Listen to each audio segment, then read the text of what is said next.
ዘካርያስ ጥበቡ መስፍን እባላለሁ።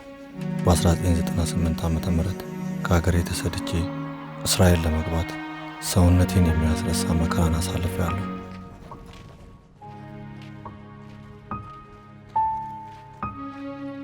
ለጠየቁት እንቆቅልሽ መልስም ሀገርም የሚሰጠኝ አጥቼ በረሃ ለበረሃ እየዞርኩ የሰውና ያንተ ስለተባልኳቸው ሀገራት እጠይቃለሁ።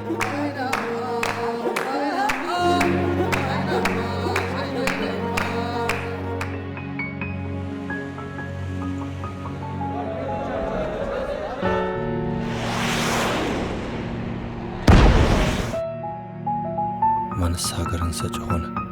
ማንስ ድንበርን አሰመረ? ለምን ከልካይና ፈቃጅ ተሰለፈ?